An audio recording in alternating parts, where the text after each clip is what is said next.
Hey, welcome to Car Guy Confessions, brought to you by ARP. I'm Jeff Smith. This is my car buddy Cam Benty and car builder Steve Strope, and we're going to tell you some stories. And that's why we're going to go back to when I met you. I put my own car in America's Most Beautiful Roadster, and it was garage built, hand built, not big money, but very creative. Very creative. And till I came over there and ruined it. Actually, that was Pete. It was not me. He was how I met him is he was stressing. Yeah. Because he's going to bring his own personal car. Yeah. And he's watching the days tick away. I said, I'll shut my shop and I'll bring my guys over and we'll help you. You know, if you trust us. What year was that? Well, it was 1912. So that was the original 75. Right? 2007, I think. 2007? I think so. Yeah, around there. Well, that's a nice so story. We just went over and helped any way we could because I've already been there, done that with that nonsense, and it's helpful when somebody with a good enough pair of hands can come over and even lift something or hold something or tape something off or anything. You know, that's kind of my argument about things like that, because I even did an interview with, I think it was Rod and Custom, Tim Burnsaw did an interview, and he's like, and one of the questions was, well, you know, did it bother you that just as a regular guy you were kind of outgunned by money and stuff? I'm like, no, not at all. As a regular guy, that's the pinnacle. That's the milestone that I wanted to try to achieve. So no, I wouldn't want it dumbed down. I want it to be right. And same with me when I started doing my nonsense. My first two top 10 cars of the year, one was built in my underground parking garage at my apartment, and the other one was built in a friend's driveway. This was for Hot Rod. For Hot Rod, the top 10 cars. Yes. And you know what? I wound up doing a ton of interviews through those years and different stuff. And as with Troy knows, people are like, well, what's the secret to the success? What's the drive? What's it? And the only thing I could come up with that I felt was true is that I'm too stupid to know I can't. So I just go do it. A good place to and that's be. right where he was. He's like, you know what? I'm going to take my cool little Roadster, and I'm going to build a cool car, because why can't, if he can build a cool car, I can build a cool car. That's how I got into this whole industry, because I was poor, and I wanted cool stuff. So you found a way to make the cool stuff. I didn't, I was too stupid to know that you couldn't.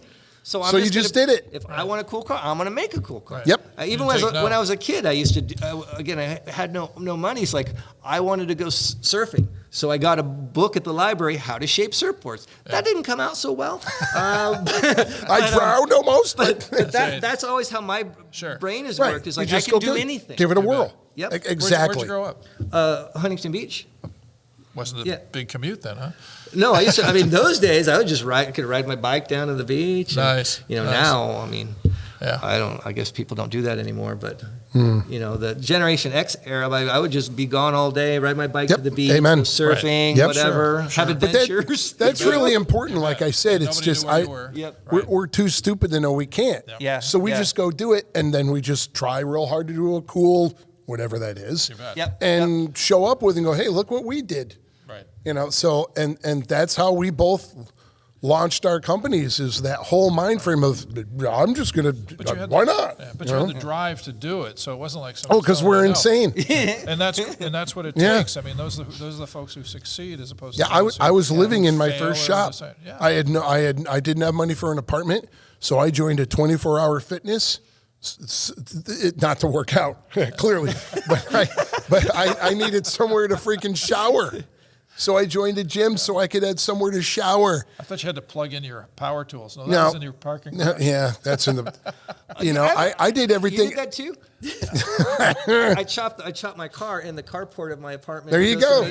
These guys, I took the light bulb out of the middle and put a plug into it. And then found the little timing box and broke the lock off and could turn the lights on. So it'd stay on. Anyway. I had no work lights, and somebody threw away this really bad, like 70s lamp from the corner, you know, those posts with the anvil thing. And I rewired that, rebuilt it. That was my work light. Was it a leg? Was it a leg like Chris? No, it wasn't that. It wasn't that bad. It was close.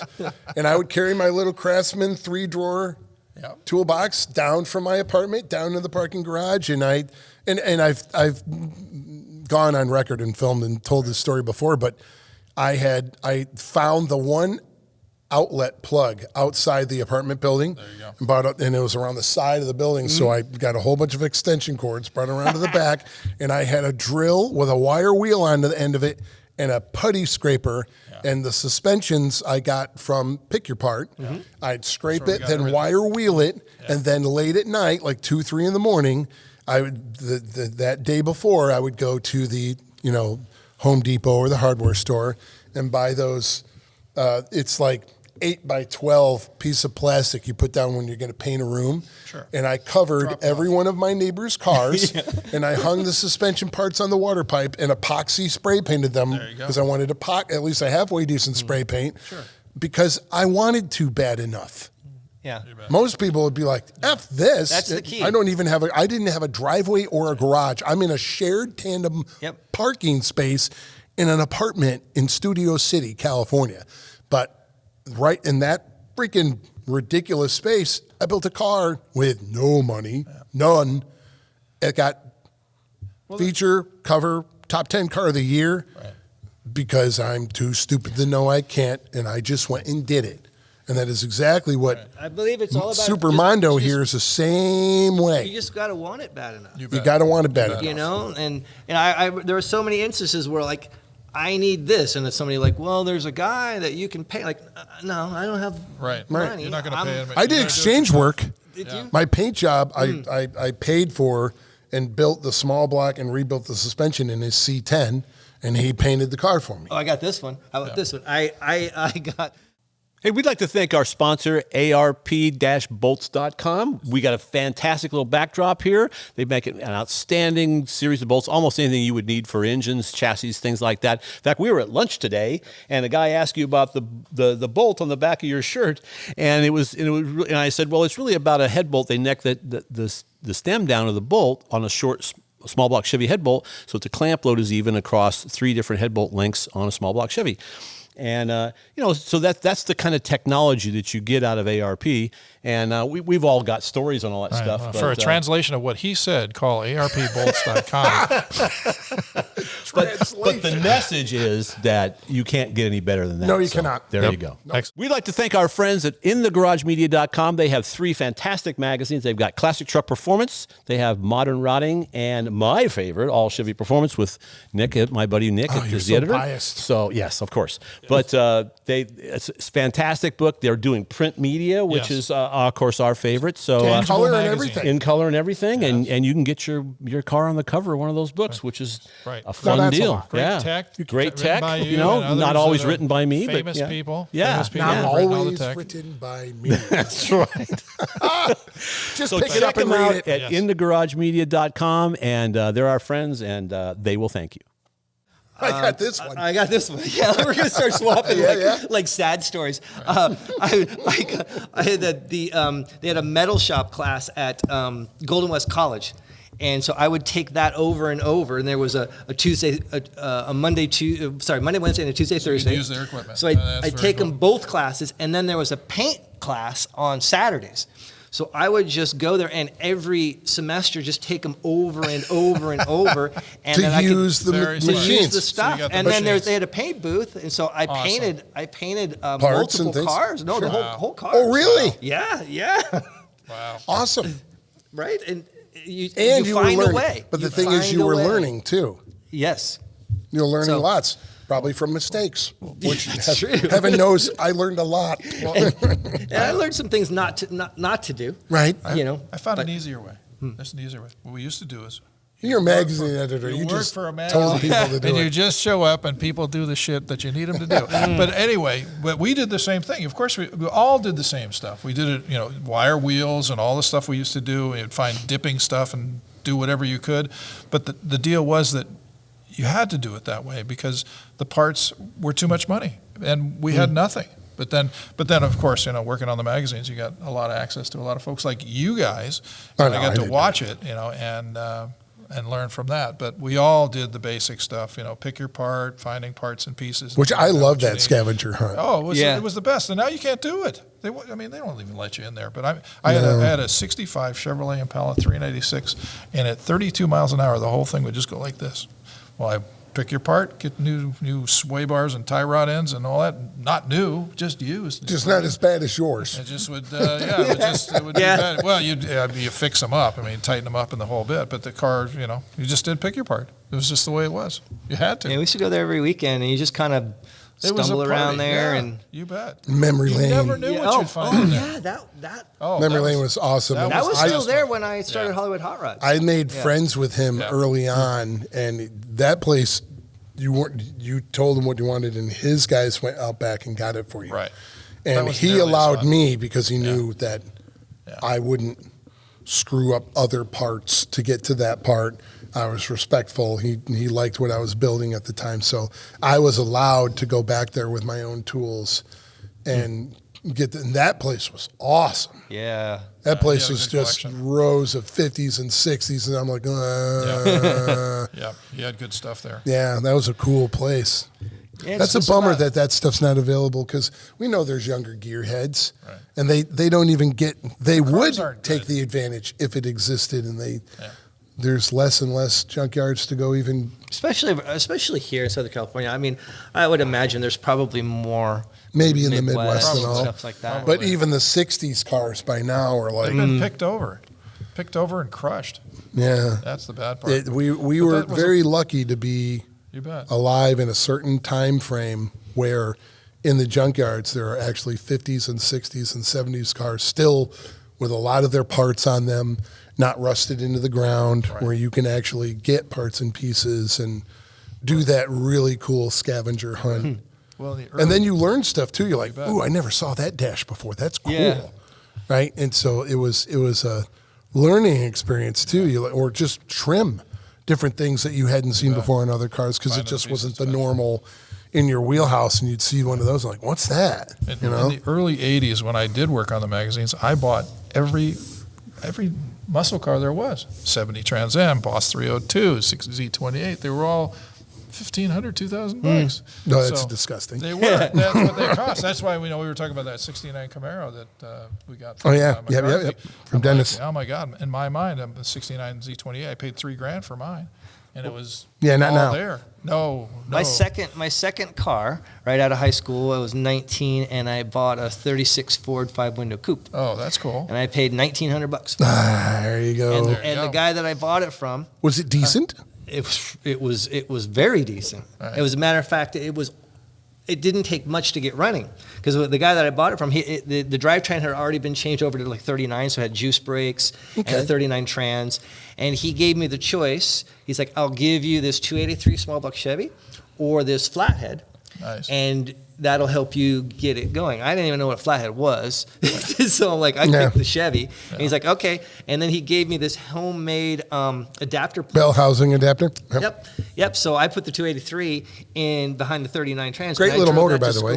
I like 283s. Yeah, it was neat. Yeah. And I just drove that thing to school, and I drove it, and I would break the axles. I saw my rear wheel pass me up a couple of times, because the banjo rear ends and et cetera. But that.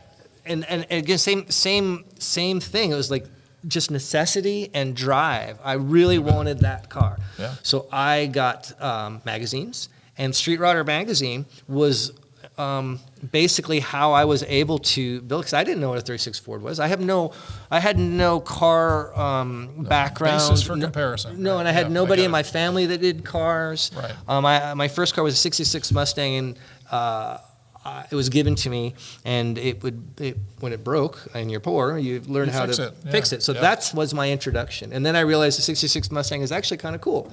And then I decided I need to go street racing, and that's a whole other story. So I used to do a lot of that, and then I bought the 36.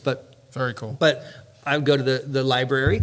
How to weld, okay? How to bend, and then the magazines, and then there was a rental U-Haul that I would go rent a welder, oxyacetylene torch, and just in my dad's driveway, I built that 36 and drove it. That's cool. So that's great stuff. That's great stuff. Yeah. And that's another key thing, though. Never be above learning. Yeah. Always go, I don't know that. How do I do that? Go find out how, especially now, though. It's a blessing with the millions of actually good information on YouTube, and because there are good information, but there's stuff to weed through that may not be the right way to weld or fill in the blank also. But what a golden age to find information, just like going to the library and checking out books.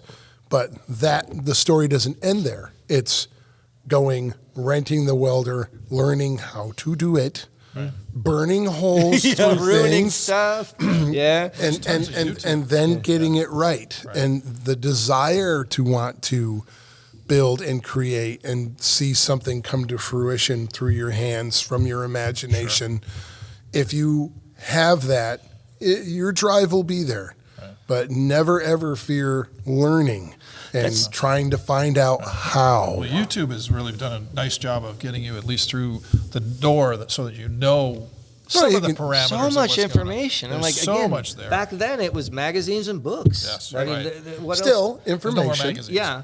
So And- anyway, But then you had to take matters into your own hands. Correct. Literally. you literally And had to do I've met like builders who maybe think they know it all or have that. That's the first wrong statement Yeah. to ever make. Yep. Sure. Yep. If you think you know it all, or if you think you're that good, then you're done. You're done. You're never going to move forward with because you're anything. always learning. Yeah. And the funny thing is, the more I learn that I don't know stuff. Right. Oh, yeah, every single day you're like, Right? I didn't even know they could do that. Yeah, Exactly. it's and to push. And for me, I need to always have the next challenge. Like I think this necessity sickness where I don't know, I can't afford to do this, so I need to learn how to do it. I think it's so ingrained in my head that now I just have to do new challenges. There's always has to be a new thing. The thing is, as I've watched you, you are phenomenal with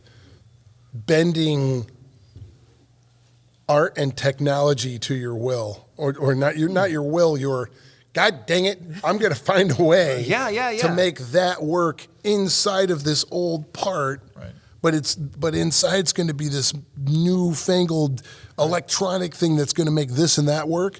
And that's territory that hasn't been explored before.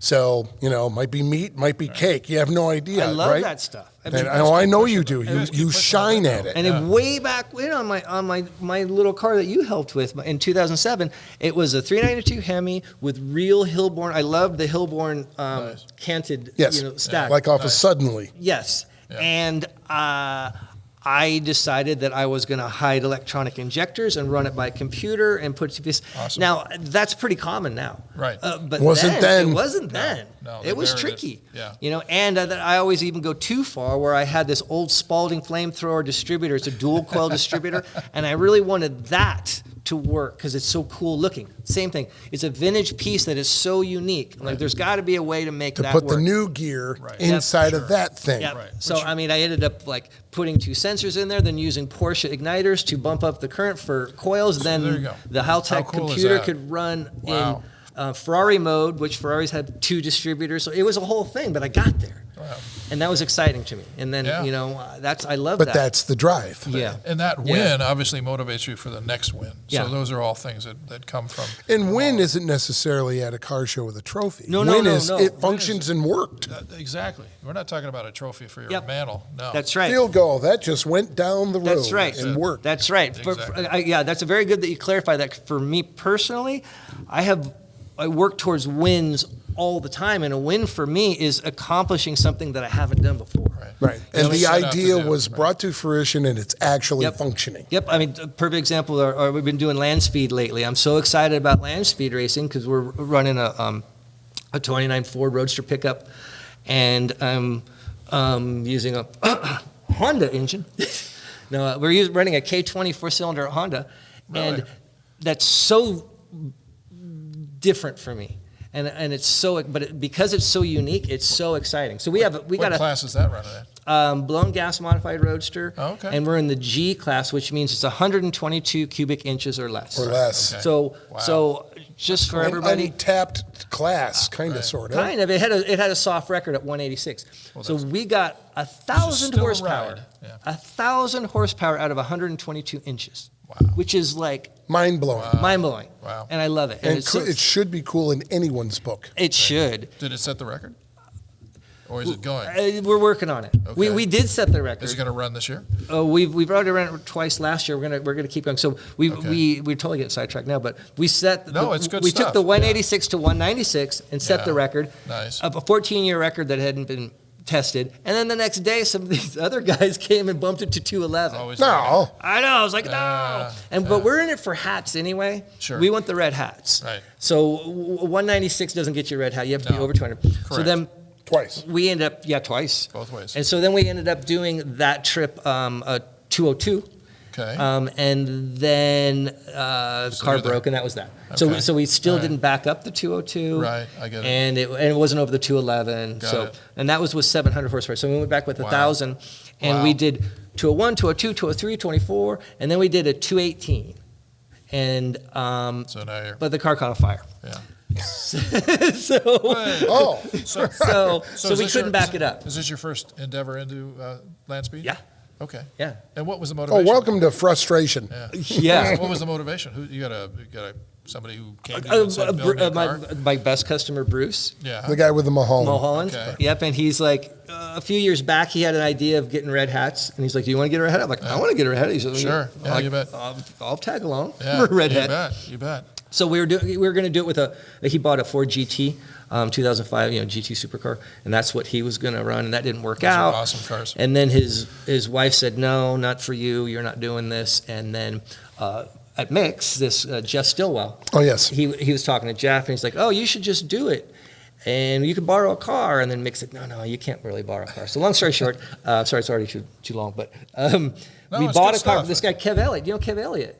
Editor, Kev. He was at Riding sure. Custom for a while. Yeah. Sure. Okay, sure. So he built a car with Inrod and Custom a few years back. That's his truck. It's his truck. Oh, okay. Yes. I know the there truck. you go. I know. Yes. He used it was a that's feature fun. that It he was- kept Got it. working Keeps on and working on it. modifying Yeah. and Got it. changing. Just like It you were was a- saying, getting free stuff for being a magazine editor. There you right? Well, and rat using, bastard. using your facility, but using their facilities. That was the other part. I didn't, Eddie Paul used to be a customizer down in Elsing. You know Eddie Paul? Eddie Paul was a crazy man, but great friend. And we used to shoot all our cars there, do all the work there. We used his facility, and that was a great place to be because he had all the tools because we had nothing. So anyway, or not enough. We bought anyway. his car. Just to get licensing runs. Nice. But it had only gone 100, the top it had gone under Kev was 154. Got it. It had a Ford Focus engine, which is also 2 liters. It has to be 2 Four-cylinder, yeah. Yeah. 350 or something horsepower to that, which was pretty cool Yeah. for a little Ford Focus. Sure. Yeah. But the first time we took it out, it got rained out, and then Bonneville is just like talk about frustration. Yeah. Ugh. Tough. But the first time we actually ran it, blew up, put holes every which way, and what was pretty cool is the whole bottom end of the engine was gone, but it would still run on 2 cylinders. You could see everything going, like one of those cutaways. Visible V8. It was There you go. neat. There you go. All right, 4-cylinder. Yeah. So that was It the was idea. neat until it wasn't. Until it wasn't. So the motivation was, hey, let's license up, let's try it, Sure. see if it's something that we like, Right. And no intent really at the time to break a record with that car because it had no way of doing Right, that. sure. It was just to try it. Yeah. And then when we blew it up, I was talking to Bruce, I'm like, so what do you want to do? Did you get out of your system? Or are we still doing it? And I said, I didn't even get to drive. And he's like, we're going. That's we're, it. We're doing it. That lit the fuse. We're doing Okay. it. So he's literally. rebuild it, Yeah. but fast. Yes. Yeah. I'm like, okay. Yeah. And so I did my So this is where your research. 1,000 horsepower. And I was looking at Acura or Honda, and Yeah. we settled on the K20 Honda. Got it. And there's a company called Four Piston Racing back Midwest somewhere, Okay. and they boast that their engines can handle 1,800 horsepower. Oof, Wow. man. Yeah, and We got so room to grow. So we had them build us the long block, and we opted for a billet block. I mean, if you're going to do it, Sure. Why not? so it's a solid billet. It's so Right, cool right. looking, and that's then allowable in the class.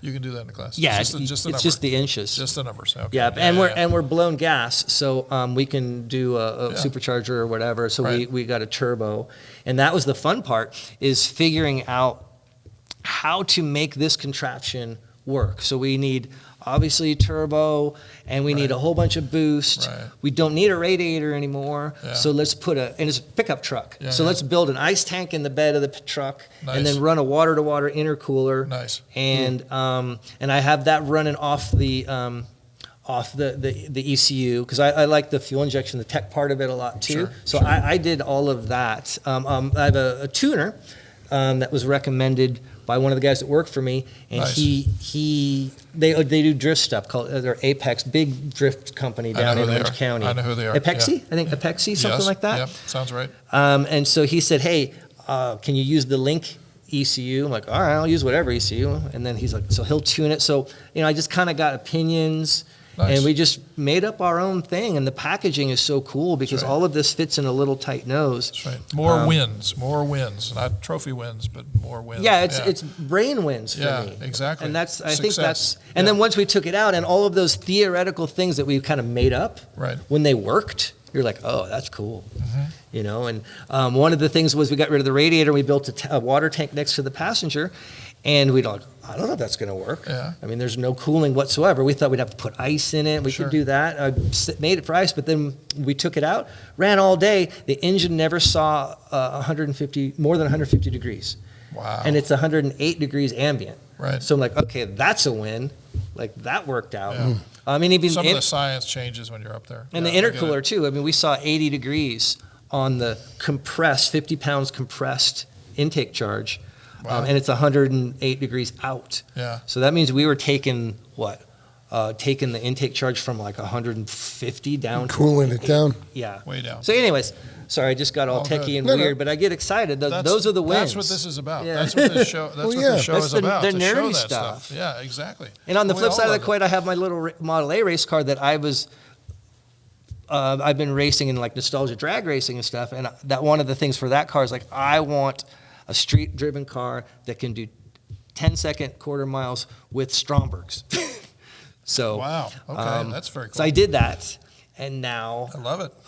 now I ditched How the many Strombergs. How many 6.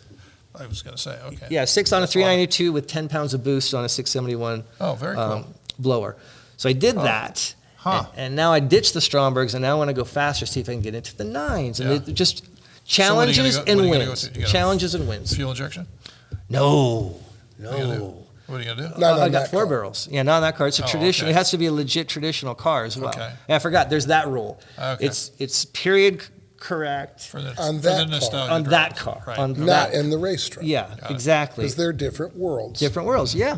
Right. So it's just fun with Very cars. fun. I mean, Fun with cars. is that the Should we car? change that? Is that the Should car we guy change that? confession? That's Is Fun I love with I have that. a carcane problem. Carcade. I like that one. That's good. I like it. I like it a lot. But all of those things, I think I'm like all encompassed with like drag racing is cool. I mean, I did my first land speed racing. I licensed up to 185. That's a thrill. Yeah. You know? You're licensed up to 185. 185. Yeah, Nice. I haven't got to my 200 yet. Yeah. And then drag That'll is. come. I've been Yeah. doing mid 10-second quarter miles in a little Model A. That's fun. At 130 miles an hour. Yeah. That's awesome. Crazy.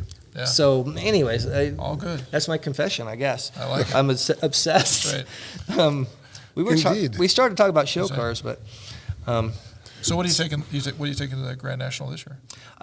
in my booth we'll have 2 bare metal cars, a 33 Roadster and a 34 Coupe. Well, there's the bare metal you were talking about. And Okay. it just shows off workmanship and cool. A lot of really cool. The 34 Coupe is just so cool. I love that car. It's one of my favorite cars in our shop. We've had it for a while. Yeah. And then the little Roadster.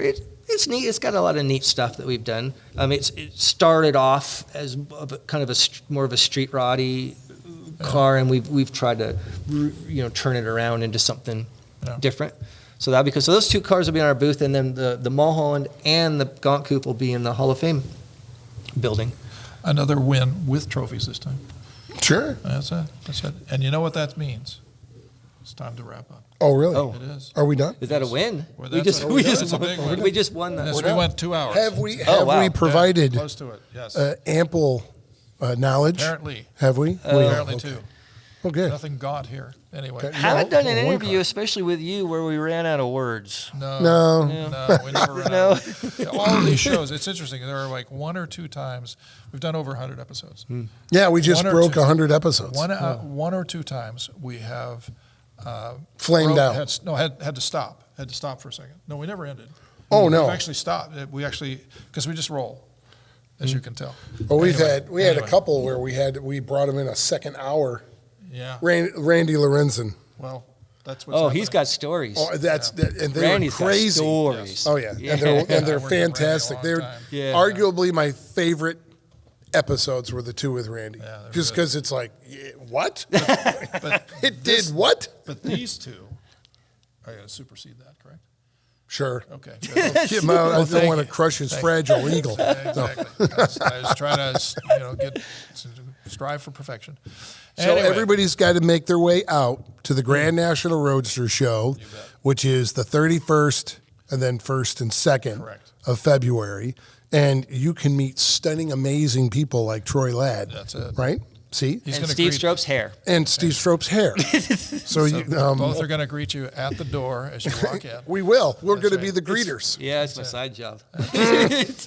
But you can come see all the stuff we're talking about. Yeah. There's a building 6, where the Slonaker cars will be. And you come and you look around, make up your mind. Do your own judging and see what you think of. It's a great the year cars. to do that, because in that one building you'll have a whole bunch of past Amber and past Slonakers, and you can really compare side by side. Oh, and see the evolution too. Yeah. And this year for Slonaker, I don't even know everything, but I know of a VW thing set up like a pre-runner or a trophy truck. Fun. I know of a twin-turboed Boss 429 Pantera coming. I know the Ironworks 35 Chevy. And I've already seen up at SEMA, I saw a whole eye full of spy shots from Cal Automotive. The car wasn't completely done, but he's bringing a 34 Plymouth, and it's Stunning, huh? it's on par with his Buick, according to him. That's right. So, oof. And then and I warned against this, not against it. I warned of it. I want to choose my words careful. I never said against it. I said, if one of these, the big high roller guys from the lowrider group come over, there's a lot of work in those cars. Oh, huge. And we've got a lowrider coming. Oh, boy.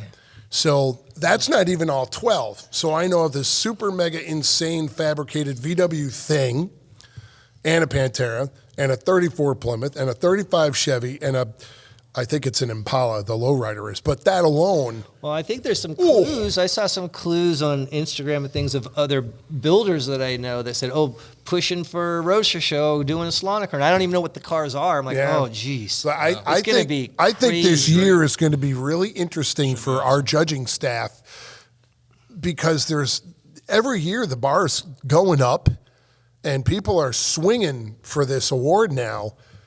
But the cool thing about Slonaker is it's anything, as long as it's not a Roadster. I mean, anything can show up. And here's the thing that we didn't really even touch on, talking about the car show stuff is, I mean, we might be a little biased because we're judges, but Slonaker is really meant to be an all-encompassing, like we talked about, design excellence, and visual. We sit back and we look at how the car flows. Oh, we watch them when they pull in. We watch them drive. We look how the guy is sitting in the seat. Right. So we look at everything, which is a big deal. Yes, it is. Some other things and I'm glad it's awesome that it's getting bigger and bigger, because the idea is, again, in my opinion, this is a better, or different, I guess, but in my opinion, better version of judging than, say, the Riddler, because the Riddler is like point-based. So a points-based show, you can end up with some pretty wacky-looking stuff. Just because they're going for the point. Just because not because it was tasteful. Yeah. We don't run that way. Minus last year, actually, Kendig's car was good. That's a beautiful car. Yes, the Corvette was very impressive. But like other previous years, you could get some pretty wacky things, and it's because of the not stepping back. They're not stepping back. And they're going for points. Going for points. Yeah. And so, again... we don't judge that way. In my opinion. And Amber is also the same way. Not points, I mean. It's the same way. There's it's image, visual, feel, like all vibe. of the all-encompassing, which is a really hard way to judge, because it gets a little bit, subjective. I get it. Yes. But ours, we have to, like this year I'm talking about, we have to go over there and look at the lowrider for a lowrider. Yeah, It's not, I don't like lowriders. That's your problem. The problem downstairs is that appropriate for that kind of a build? Yeah. Yes, it is. Well, then you're in. he's on the mark. Let's see how he did. Like the Volkswagen Buddy. Oh. Type 1 Restoration. Type 1 Restoration. That's the name of the shop, right? Yes. Yeah, well, shout out to Buddy because he's the guy that almost beat me at Slonaker. Yeah. It was a Volkswagen. There you It was a Volkswagen. And it was an awesome Volkswagen. I I've know never we're seen- supposed to go. This was the Grand National Roadster show, and there's a freaking Volkswagen right there. And it's crushing. Yeah, and it was And that's why scary. Slonaker is awesome. Yeah. So come Yeah. check it out. Come out and see John Buck's little display of Should be awesome cars. Right. And you can meet. Actually, we're going to be there filming live. Yes, we're going to right? be on. And on Jeff stage. Smith will actually be with us. That's the intent. If we can pull him out of That's Iowa. what he's threatening. That's right. And Abe Froman with the Bollywood. Wow, do you know what? Do you know what? That's That from- would be Sausage Ferris King Bueller's. Yeah, Ferris Day Bueller. Off. Good, And you nailed can be it. The Sausage Yeah, King. Sausage King from Ferris There you Bueller's go. Day Off. That's right. Wow, I wonder how many people would have got that. I think a reference. lot of them. 4. Our age. 4. A lot of them. He just said a lot of them this And they're all in age. the room. They're all in the room. 14. Fine. Roman. And we're brought to you by ARP-bolts.com. And We're here at the Peterson Museum. Peterson Museum. So Exactly. you got to go buy some bolts and you got to come here and look at some awesome cars. That's it. Do it. Thank you. Later.